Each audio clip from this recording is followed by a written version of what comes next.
সবাইকে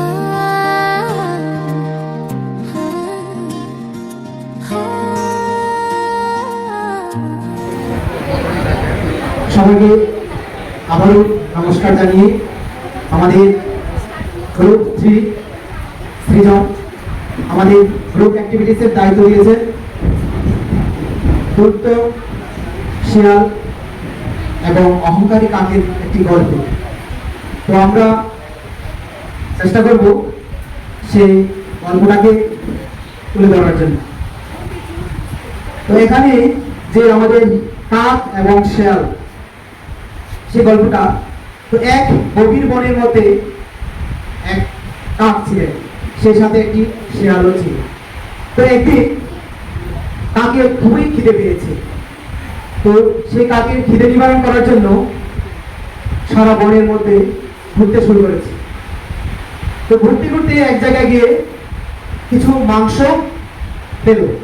তো ভাবলো এই মাংসগুলিকে একসঙ্গে নিয়ে খাবে, কিন্তু কি করে খাবে? তার থেকে এক টুকরো মাংস নিয়ে বলছে একটা নিরিবিলি মানে সুন্দর একটি জায়গা গিয়ে খাবে। তো একটি গাছের মধ্যে উড়ে বসলো, মুখে ছিল এক টুকরো মাংস, ভাবছিল খুবই আরাম করে খাবে। ঠিক ওই সময় এক ধূর্ত শিয়াল যাচ্ছে, যেতে যেতে দেখতে পেল এক কাক গাছের ডালে বসে মাংস টুকরো নিয়ে আছে। তো ভাবছে যে যদি আমি কাকটিকে বোকা বানাতে পারি তাহলে সেই মাংসের টুকরো আমার হয়ে যাবে। তো কিভাবে বোকা বানাবে সে ধূর্ত শিয়াল ভাবতে থাকলো এবং এসে বলছে তাকে তুষামত করে প্রশংসার চলে, সে প্রশংসার জালে আবদ্ধ করে ফেললো সেই কাককে। তো বলছে, কাকদা, ও কাকদা, তোমাকে দেখতে তো খুবই মিষ্টি লাগছে, খুবই দারুণ লাগছে, তুমি এত সুন্দর, দেখতে এত সুন্দর তুমি, আরে তোমাকে তো তোমার গানটা সুন্দর আমি শুনেছি, তুমি কুমির থেকেও ভালো গাইতে পারো, বুলবুলি থেকেও তুমি গাইতে পারো ভালো, দারুণ তুমি।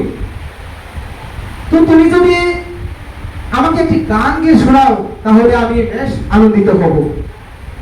তো সেটা ভেবে সে একটু প্রশংসা চলে একটু অহংকার হয়ে গেছে। সেই কাক বলছে, এতটা আমি ভালো গাইতে পারি, তো দেখা যাক তাহলে আমি একটু গিয়ে শোনাই। তো যখন গাইতে শুরু করলো,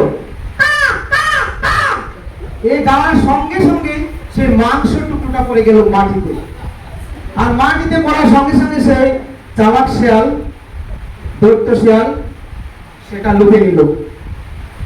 তো আবার কাক তো পরে বুঝতে পারলো যে আমাকে বোকা বানানো হয়েছে। বলছে, আমার গান তো তুমি শুনতে চাইছো না, অন্য কিছু না, তোমার সঙ্গে আর কোনো কথা নেই, আমি চলছি, আমার একটু কাজ আছে। এইভাবে দৈত্য শিয়াল চলে গেল মাংস টুকরো নিয়ে। তো এটা থেকে আমরা কি বুঝতে পারি?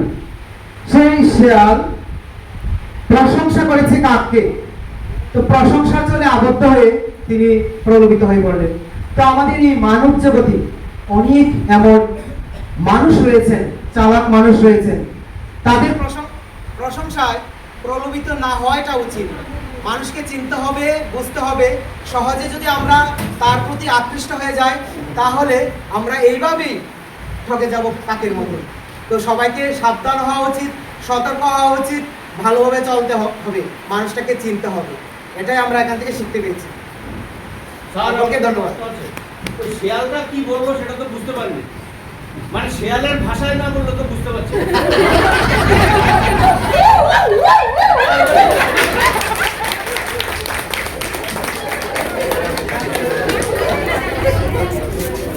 কি বল?